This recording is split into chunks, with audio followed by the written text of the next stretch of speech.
Why the hell is my daughter speaking Korean? Brandon Westfield's voice cracked like thunder through the vaulted ceilings of the Westfield estate. The sheer force of his words echoed off the marble floors, startling even the family dog curled beneath the piano bench. He stood frozen in the doorway, one hand still gripping the sleek leather briefcase he hadn't yet set down. Across the room, sitting cross-legged on the rug beneath the grand piano, was a woman in a faded blue apron. Her name was Maria Delgado, and beside her his daughter Ellie, 6 years old, diagnosed with autism at 4, clinically mute since his wife passed away. And now, she was murmuring something soft, rhythmic, precise. "Annyeonghaseyo," the little girl said again, her tone light, as if savoring the sound. Brandon's face flushed. "What the?" He dropped the briefcase, the contents spilling across the stone floor. "What is going on here?" Maria didn't flinch. She gently placed the children's picture book back on the floor, stood up slowly, and adjusted the apron around her waist. "I can explain, Mr. Westfield," she said calmly. "You'd better," he snapped, walking quickly across the room, stepping over stuffed animals and alphabet tiles. He stopped just a foot from her. "You were hired to clean the East Wing, not tutor my daughter in, whatever that was." "It was Korean," Maria said. "She asked me how to say hello." Brandon glanced down at Ellie. The girl looked up at him with wide eyes, calm, unbothered, and somehow clearer than he'd seen in years. "That's not possible," he said, his voice cracking. "She hasn't spoken in 2 years. Not a word. Not to anyone." "She hasn't spoken," Maria corrected Hentley. "But she listens. She always has." He exhaled harshly, gesturing toward the door. "Get out of this room, now, and stay away from her." Ellie flinched at the tone. Maria nodded without protest, but before she turned, she said one last thing, her voice barely above a whisper.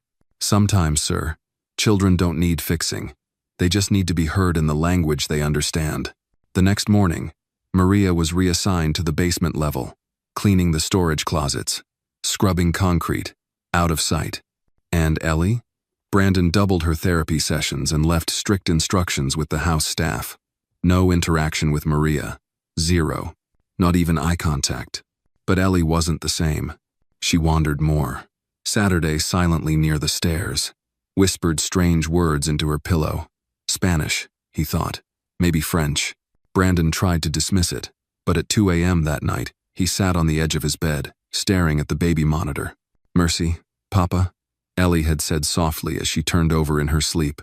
It was the first time she'd called him Papa in over 700 days, and it wasn't in English. 3 days later, Dr. Ezra Lin came to the house for a routine checkup. Brandon pulled him aside. "I need you to evaluate something," he said. He showed the doctor a short video taken from the security feed in the piano room. In it, Ellie was sitting with Maria, repeating Korean syllables and tracing letters in the air. When the clip ended, Brandon turned to the physician. "Tell me that's a trick. Tell me it's mimicry or nonsense sounds." Dr. Lin was quiet for a long time. "That's not mimicry," he said at last. "That's comprehension. Structured phonemes. Intentional repetition." Brandon swallowed. "But how?" "Language doesn't just come out of nowhere," Dr. Lin said, frowning. "It has to be introduced, modeled, encouraged." Brandon rubbed his jaw. "She hasn't responded to anyone, not even specialists." "Maybe the problem," Lin said gently, "isn't Ellie's condition, but how we've been speaking to her." He paused. "Tell me more about Maria." Brandon didn't answer, not because he didn't want to, but because, for the first time, he realized. He didn't know anything about her at all. The scent of bleach lingered in the narrow basement hallway. Maria Delgado crouched beside a dusty shelving unit, scrubbing at a decades-old rust stain that refused to budge from the cement floor. The silence down there wasn't peaceful, it was strategic, purposeful, designed to make her disappear. And that's exactly what Brandon Westfield had intended. 3 days had passed since she'd been removed from Ellie's vicinity. 3 days of assigned silence. 3 days since the girl had said, "Mercy, Papa," in her sleep words Maria had carefully planted, one sound at a time, hidden between casual hums and whispered syllables as she dusted bookshelves or mopped the nursery floor. Now, Maria was invisible again, until she heard footsteps. "Tini," Hesitant. Barefut. Then the sound of a familiar voice barely above a breath. ¿Dónde estás? Maria Frossi. She turned. Slowly. Ellie stood in the doorway at the top of the basement stairs, hugging a stuffed panda to her chest. The girl tilted her head, eyes searching. Maria, she whispered, this time in Spanish. Libro. Book. Maria's heart jumped. She rose from the floor, walked to the foot of the stairs, and crouched down. You want the book, mija? Ellie nodded. Gato. Cat. Chat. Maria's throat tightened. Ellie remembered. She hadn't just listened, she'd retained. Maria reached into a cleaning supply box and carefully pulled out a children's book she had accidentally left there. Animal words around the world. Colorful drawings, each labeled in 6 languages. Don't tell anyone, Maria said softly, smiling as she handed it up. Ellie took it, turned to go, and paused. Then, as though it took every ounce of bravery, she turned back, looked Maria in the eye, and whispered, Gracias, then disappeared up the stairs like a whisper in reverse.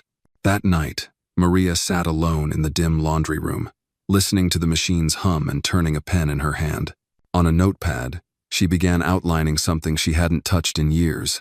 Selective mutism and multilingual triggers, an adaptive approach. She stopped, stared at the page, and wrote a single name in the margin, Ellie. Then she circled it. Upstairs, Brandon sat at the kitchen island with a glass of bourbon, reviewing emails. He wasn't supposed to be home. He'd canceled a business trip to Miami last minute, he didn't even know why. Something about that night in the piano room had stuck under his skin. He thought of Ellie's voice. Clear, musical, foreign. She hadn't called him daddy in years. She hadn't called him anything. And then, she did. But not in English. Not for him. For Maria. He scrolled through his phone contacts and found Dr. Ezra Lynn's number. Voice message begins. Ezra, I need to talk. There's more going on than I thought. About Maria and Ellie. I'm not sure I've been fair. Call me back. End message. The next morning, Maria received a text from an unknown number. I saw what happened. Meet me in the garden shed at 10 a.m., E. Lynn. Maria kept her head down until then. At precisely 10, she slipped outside, wiping her hands on her apron. Dr. Lynn was already waiting, arms crossed, expression unreadable. I looked you up, he said without preamble. You're not a maid. Maria Frossi. He pulled a folded paper from his jacket and handed it to her. Doctor, Maria Delgado, NYU, Faculty Directory, 2016. Department, Applied Linguistics. Specialty, Multilingualism and Neurodivergent Cognition. Maria didn't speak. I also read your article, he added. The one from Journal of Cognitive Development. The one about how language stimulates dormant neural pathways in kids with selective mutism. Maria exhaled slowly. I wrote that 5 years ago, before my mother got sick, before I had to take any job that paid in cash and didn't ask for a resume. Doctor, Lynn nodded, eyes steady. And Ellie? Maria glanced away. She's not mute, Dr. Lynn. She's terrified. She's waiting. And the language she's waiting for isn't always English. Dr. Lynn ran a hand through his hair. If I back you, if I give you medical cover and observational clearance, would you help her? Fully? Maria's voice was quiet but firm. That's why I'm still here. Unbeknownst to both of them, Olivia, the head housekeeper, watched from a side window. Her eyes narrowed. She opened the Notes app on her phone. Typed, she's not who she says she is. Just overheard a private meeting. We'll explain later. And hit send. 2. Victoria Belmont. Socialite. Gossip columnist. Longtime friend of the Westfields. The spark had been lit, and the house was dry with secrets. By Monday morning, the Westfield estate no longer hummed with quiet luxury. It pulsed with suspicion. The story broke early 6:03 a.m., to be exact. A confidential tip had landed in the inbox of the Fairfield Whisper, a high society gossip blog read by every brunch group between Greenwich and Manhattan. The headline was impossible to miss. Is Westfield's maid a frauder, a doctor running experiments on his autistic daughter? By 8 a.m., Brandon's phone was flooded with texts. Is this true? Who is she really? Control the narrative now or you'll lose it. He didn't reply. He didn't even look up from his coffee. Across the table, Ellie sat with her cereal, quietly pointing to the back of the milk carton. "Late," she said softly. Brandon blinked. "Late," she repeated, tapping the French word. Then again, "Milk." His spoon froze midair. "You just—" Ellie turned to him with that same unreadable calm she'd inherited from her mother. "Also, leche," she added. "And milch. 4 languages, 1 sentence." Brandon pushed the cereal aside and stared at her like she had just come back from the dead. Because in a way she had. By mid-morning, the house buzzed with tension. Maria scrubbed the marble sink in the guest bath while Olivia lingered in the hallway, arms crossed, eyes smug. She cleared her throat loudly. "Heard you're quite the scholar," she said, dripping sarcasm. "Dr. Delgado, was it?" Maria kept her back turned. "I never used that name here." "Well, someone did," Olivia said, pulling her phone from her apron pocket and tapping it like a weapon. "And it's spreading like wildfire." "I'm not hiding," Maria said without turning. "I'm working, like I've done every day since I got here." Olivia scoffed. "Let's see how long that lasts." By noon, Brandon had made up his mind. He called Maria into the study. She stepped in slowly, hands folded, face composed. Brandon didn't look up at first. He simply turned his laptop toward her. On the screen, her faculty profile from NYU, complete with published research and conference photos. "Why didn't you tell me?" he asked. Maria inhaled deeply. "Because you weren't asking." Brandon leaned back. "You let me believe you were a maid." "I am a maid," she said simply. "I'm also a linguist, a researcher, a daughter, a woman who needed a job more than she needed recognition." Brandon stared at her. "You could have lied." "I didn't. I just didn't offer more than you wanted to see." That silenced him. Maria's voice softened. "I didn't approach Ellie. She approached me. I spoke just softly enough for her to feel safe. And she responded. Not because I pushed her, but because I listened." Brandon rubbed his temple. "This house, this family, we don't do well with noise." "She isn't noise," Maria said. "She's music.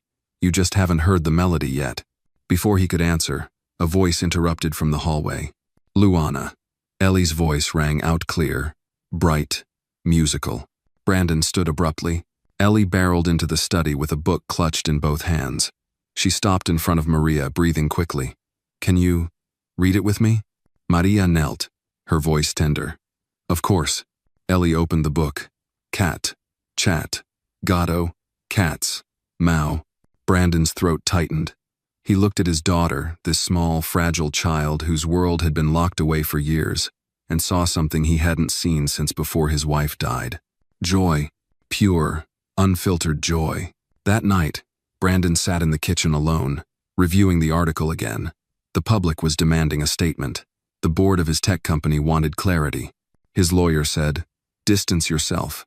Fire her. Make it clean." But then Ellie walked in. She wore her mother's old cardigan, sleeves dragging past her wrists. She climbed into the chair across from him, her expression serious. "Papa," she said, "are you mad?" He looked up, startled. "At you? Never." "At Maria." He hesitated. "I don't know yet." Ellie placed the book on the table. "She told me I wasn't broken, just quiet." Brandon felt something fracture inside his chest. "She helped me talk," Ellie continued, tracing a finger across the cover. "Not just with words, with me."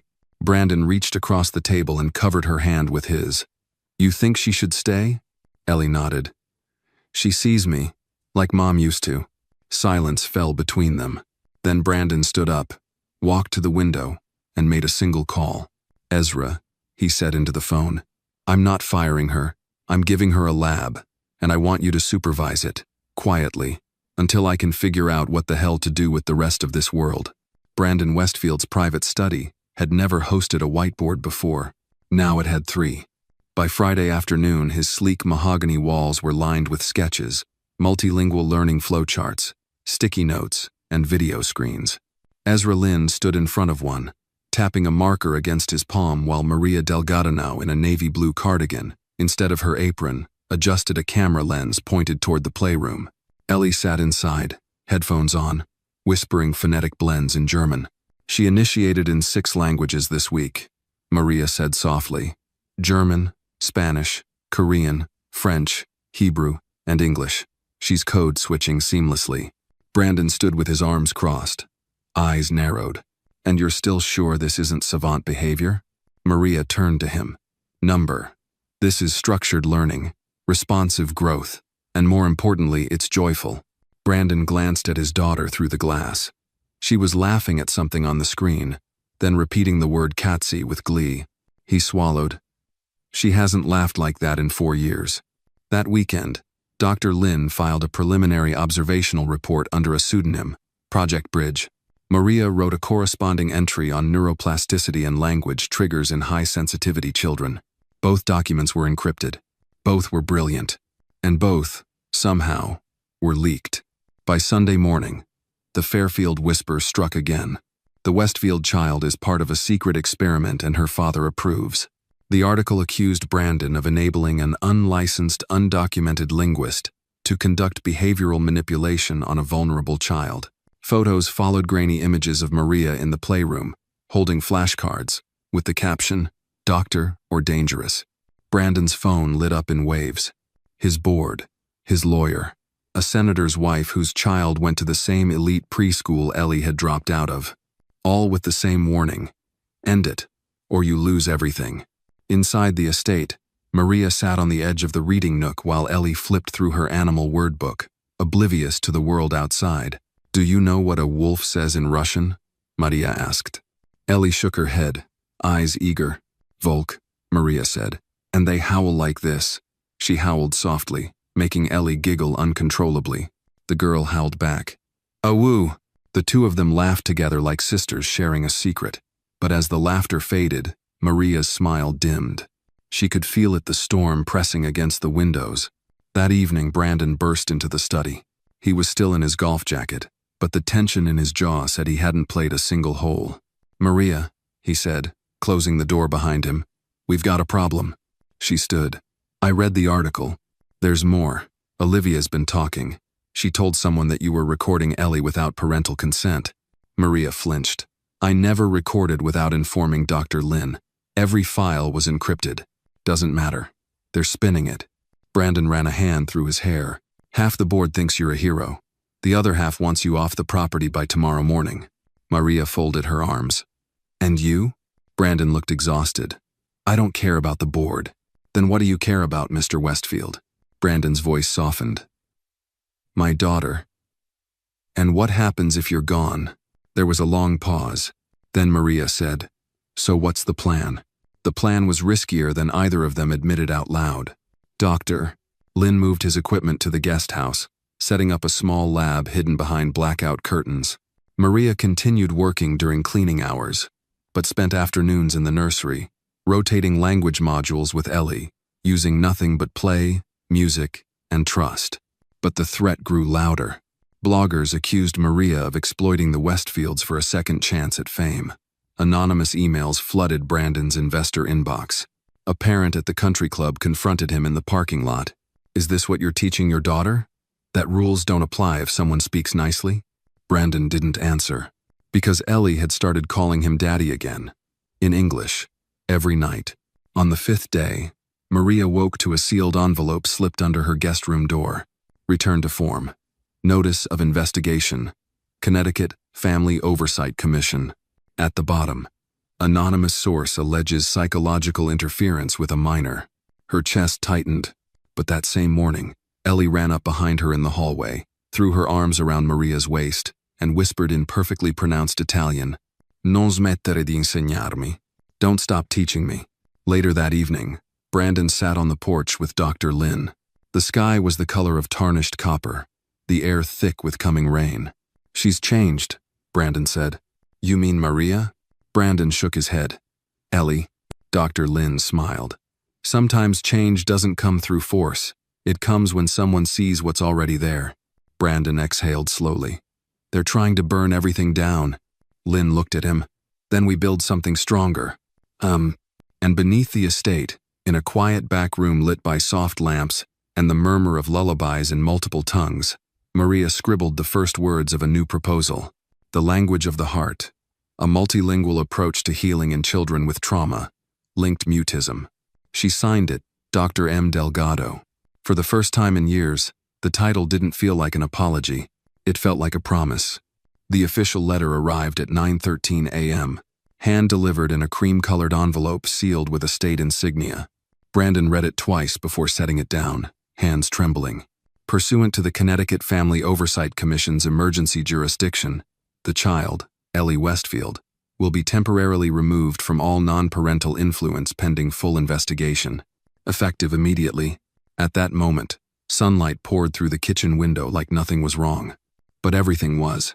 Ellie sat cross-legged on the playroom carpet, murmuring names of birds in Korean, French, and Arabic, gently tracing them with finger paint on a wide canvas sheet. Maria sat nearby, not instructing, just listening. They had developed a rhythm, one that no program or textbook could replicate, a language of presence, of safety. Then the door opened with force. 2 plainclothes officers stepped in, followed by a stern woman in a gray skirt suit. Behind her, Brandon. "Miss Delgado," the woman said without greeting, "please step away from the child." Ellie froze. Maria stood, calmly but firmly. "She's not in danger." "This isn't negotiable," the woman snapped. "We have cause and jurisdiction." Brandon stepped forward, voice strained. "There's no legal basis. Mr. Westfield, you may retain counsel, but the commission has acted under parental endangerment guidelines." At that, Maria's expression shifted. For the first time in weeks, she looked afraid. Not for herself, for Ellie. The girl stood up slowly, the paint still wet on her fingertips. "Papa?" she asked. Brandon went to her, dropped to his knees, and held her shoulders. "Sweetheart, you're okay. You're safe. Just listen." But she didn't. Her eyes darted to Maria. "Don't let them take her," Ellie whispered. Then, in Portuguese, "Não me deixe sozinha." "Don't leave me alone." As the officers approached, Maria dropped to one knee. "Ellie," she said in a gentle voice, "I'm right here. You are safe." Ellie's hands began to tremble. Her breathing grew shallow. Number, her voice cracked. "She's mine. My words. My teacher." The woman in the gray suit leaned in. "We'll be quick. Let's go." Ellie turned and bolted behind the couch. The officers moved, and Maria did something no one expected. She stepped in front of them. "You don't touch her," she said, voice like iron. "Ma'am, move aside." "No," Maria said. "She is mid-transition between linguistic states. Any shock will reverse every ounce of progress. You're not qualified." "I have 17 published studies," Maria said, eyes blazing. 2 in child language and therapy. You want to undo all of it in 5 seconds for a headline?" Brandon stood between them now. "This is my house, my daughter, and unless there's a warrant, you're not laying a hand on her." The room turned to ice. Ellie began reciting something softly, shakily. "1 apple, une pomme, una manzana, ein Apfel." Tears streamed down her cheeks. Maria knelt beside her. "Keep going, Ellie. Keep going, mija. Uma maçã, altufaha, sagua." Ellie looked up. "They want to take me away from you," Maria whispered. "I won't let them." The officers backed off. The woman in gray made a phone call in private. 5 minutes later, she returned, jaw tight. "You have 48 hours. After that, all non-parental educational contact must cease unless cleared by a certified, state-recognized institution." Then they left. That night, Brandon stood alone in his study, staring at a photo on the bookshelf his late wife, Anna, holding baby Ellie by the ocean, both of them laughing at the wind. She had believed in silence, in rest, in the kind of love that didn't always shout. Now he saw it in Maria, in Ellie, in languages he didn't even speak. Maria sat on the porch, arms wrapped around herself, listening to the soft hum of Ellie, singing to herself in 4 languages through the baby monitor she kept clipped to her belt. Brandon stepped outside with 2 mugs. "Chamomile," he said. "My mother used to swear by it when things felt unfixable." Maria accepted it quietly. "They'll come again," she said. "They'll make it worse." "I know." "And?" Brandon looked out toward the trees. "Then we make it undeniable. Her progress, her voice, Her truth. Maria turned to him. And if they take her anyway? He looked her in the eye.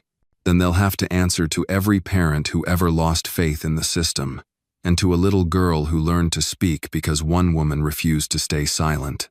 The living room had never looked like this before. The baby grand piano was pushed into the corner. The Persian rug rolled up and stored away. In its place stood a single camera on a tripod, its lens trained toward a child-sized reading chair centered under soft window light. Brandon adjusted the mic. Maria stood beside him, checking Ellie's Quake cards one last time. "She doesn't have to do this," Brandon said, voice low. "She wants to," Maria replied, just as quietly. "And more importantly, she's ready." At 9 a.m., Ellie Westfield walked into the room wearing a navy blue dress and white sneakers. Her hair was combed neatly to the side, her posture straight, her hands clutching a small, dog-eared book titled My Words Matter. She climbed into the chair and waited. The red recording light blinked on. Maria gave her a gentle nod from behind the camera. "Begin whenever you're ready, Mija." Ellie took a breath, then another, and then, "Hello, my name is Ellie Westfield. I'm 6 years old. For a long time people thought I couldn't speak, but that wasn't true. I just didn't know how to say things that made sense. Not in English, not in noise." But Maria spoke in the quiet, and I heard her. She turned a page. "Now I want you to hear me." Ellie began reading from her book. Each page had one sentence. Each sentence, a different language. "My name is Ellie. Je m'appelle Ellie. Me llamo Ellie. Mein Name ist Ellie. Naneon Ellie. Ja. Izmi Ellie. Watashi wa Ellie desu." Her voice never wavered. At the end, she looked into the camera and said, "I am not broken. I just needed someone to listen." Brandon stood frozen behind the camera. His daughter, his silent, unreachable daughter, had just spoken to the world. The video went live at 2:17 p.m. Brandon posted it himself.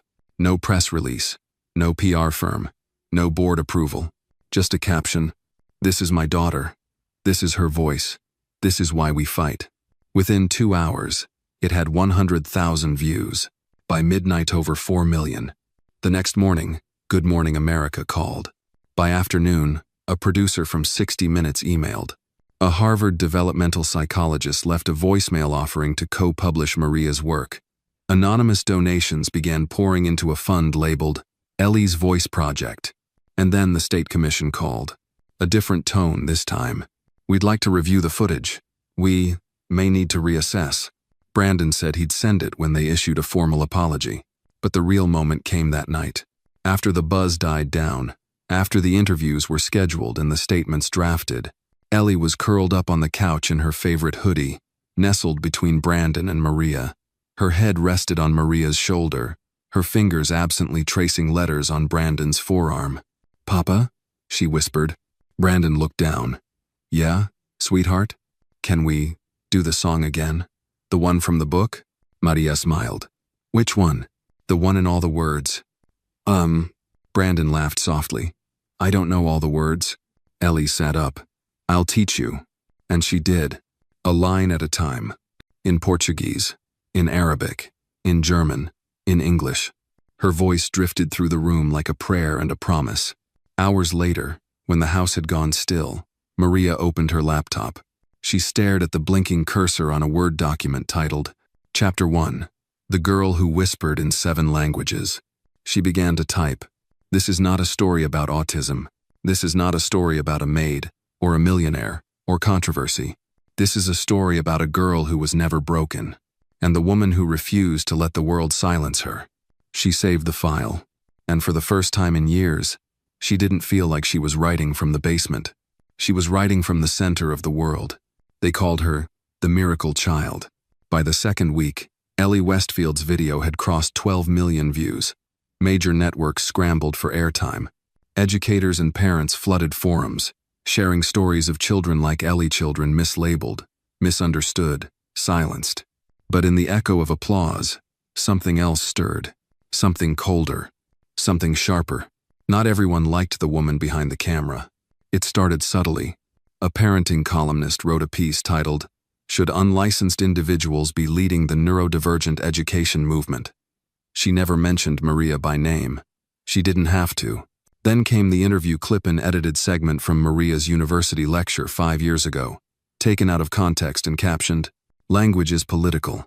Control how a child speaks, and you control how they are heard." The online vitriol followed. "She dangerous.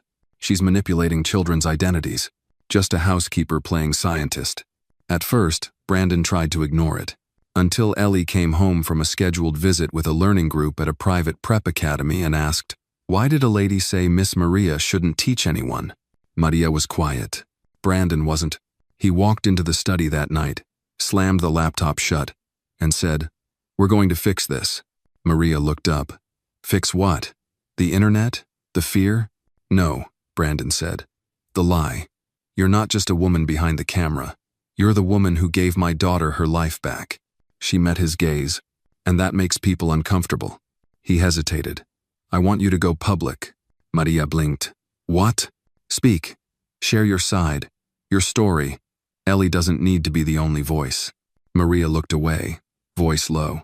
"I've been silenced by rooms like that before." Brandon stepped forward. "Then let's change the room." A week later, Maria stood backstage at the Connecticut Education Summit, wearing a charcoal blazer and flats that didn't quite fit. Her palms were damp. Her heart pounded with the rhythm of every door that had ever been shut in her face. But then she saw Ellie sitting in the front row, legs swinging under her chair, mouthing the words, "You got this." And she walked to the podium. The audience was restless at first, mostly school administrators, policy consultants, a few tight-lipped officials from the Family Oversight Commission. But as Maria spoke, the room shifted. She didn't speak like an academic. She spoke like someone who had seen a child choose silence because the world refused to listen. She shared Ellie's progress, the multilingual triggers, the structured play, the moments of heartbreak, the first word in Korean, the whisper in Portuguese. And then she paused. "My name is Dr. Maria Delgado," she said, "and for over a year, I scrubbed the floors of a home where I was overqualified, overlooked, and underestimated. Not because I lacked value, but because the world often measures worth by titles, not by truth." She looked down at Ellie. "And that little girl, she taught me that sometimes, the only degree that matters is how much you're willing to believe in someone no one else will." The room erupted, but not in polite applause, in tears, in standing ovation, in truth. That night, Maria sat on the back porch of the Westfield estate, barefoot, sipping tea while Ellie laid across her lap, fast asleep. Brandon leaned against the doorframe, arms crossed, watching them. "You changed the conversation today," he said. Maria shook her head. "She did." "No," Brandon said, stepping into the light. "You gave her the words."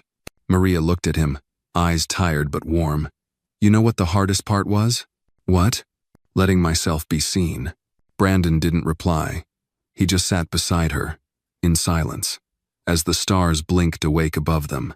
In another part of the country, a woman sat in her office, scrolling through a transcript of Maria's speech. On the screen beside her were photos. Maria teaching Ellie, Ellie smiling mid-sentence, the clip from the summit. Then the woman made a call. "Harvard wants her," she said into the phone. "Tenure track, public fellowship. Get it done before Stanford does." And upstairs, in a room still full of crayons and learning cards, Ellie taped a new word to her wall, "Familia." And beneath it, she added in marker, "Where your voice is safe." It arrived in a deep blue envelope, gold lettering across the front. Office of Faculty Appointments, Harvard Graduate School of Education. Brandon found it on the porch swing just after dawn, where Maria always left her teacup. He turned it over in his hands, the weight of it undeniable. Inside, the letter was crisp, formal, glowing. "We are honored to offer Dr. Maria Delgado a tenured position in applied linguistics with full research support and a public fellowship for neurodivergent educational innovation." It was everything she'd once dreamed of, everything she'd buried in silence. That evening, Maria stood in the kitchen with the unopened envelope still in her hand. She hadn't told Ellie yet. Brandon watched her from the hallway. "You should go," he said quietly. She didn't turn. "Should I?" He stepped closer. "You earned this. You fought for it long before I knew your name, before Ellie ever whispered her first word to you." Maria exhaled slowly. "I promised her I'd stay." And now she's strong enough to understand what it means if you don't, Brandon said. You didn't promise to never grow. You promised to never give up on her voice. That night, Maria sat on the edge of Ellie's bed, smoothing the girl's hair back as she drifted into sleep. Miss Maria?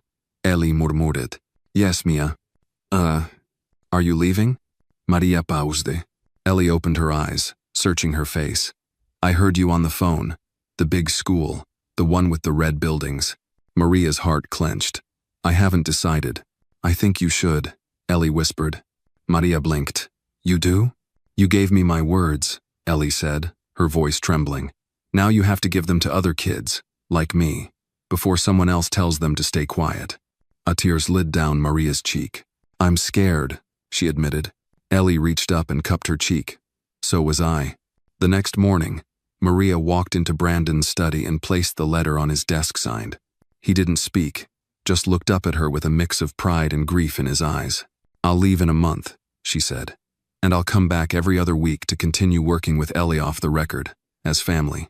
Brandon stood and held out his hand, but Maria shook her head and hugged him instead. No words, just gratitude. In the weeks that followed, Ellie began recording videos for Maria's new digital classroom. Short clips where she greeted kids in multiple languages, read short stories, and shared the signs she once used when words didn't come easily. The channel grew faster than anyone expected. Learning with Ellie became a movement, a safe space, a revolution in whispers. 2 days before Maria's departure, Brandon took Ellie on a walk through the old town square, just the two of them. They stopped at a mural freshly painted by local high schoolers.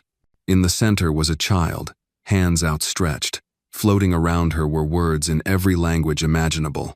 And at her side stood a woman, arms open, not instructing but listening.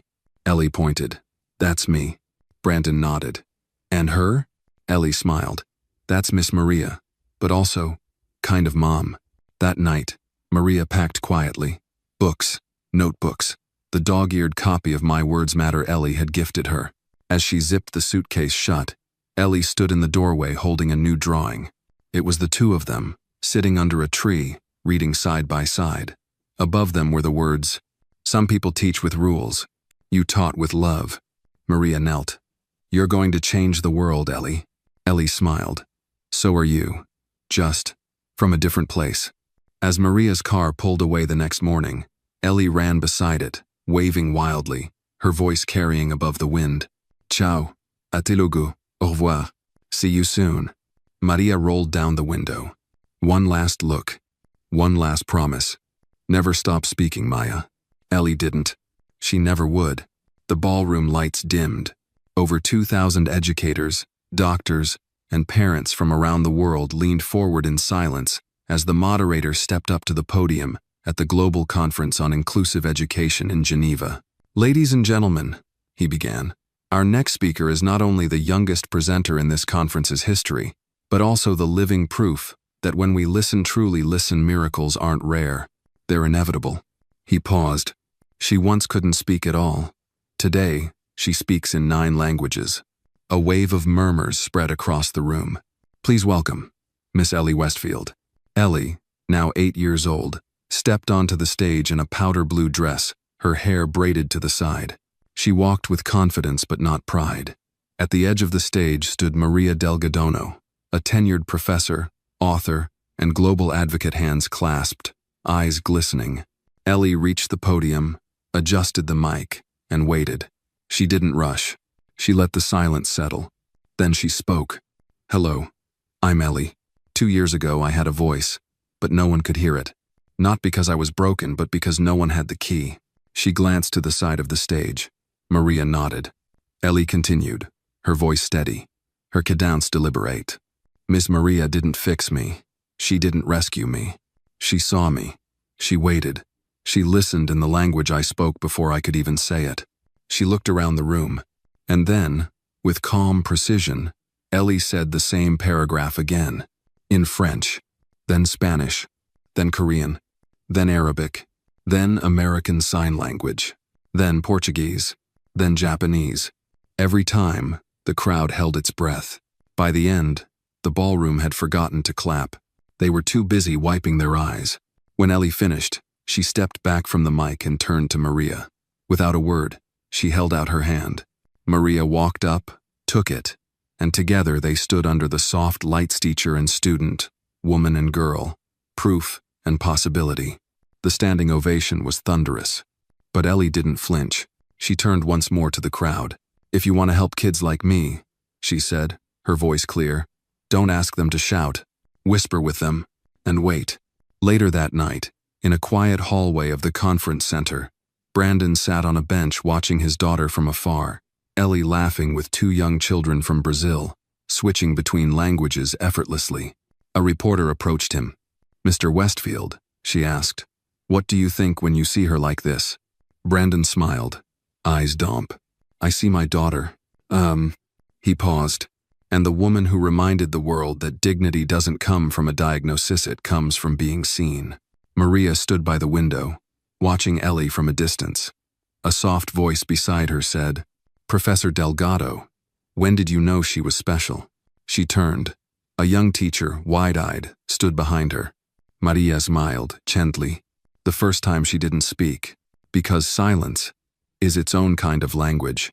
You just have to care enough to translate.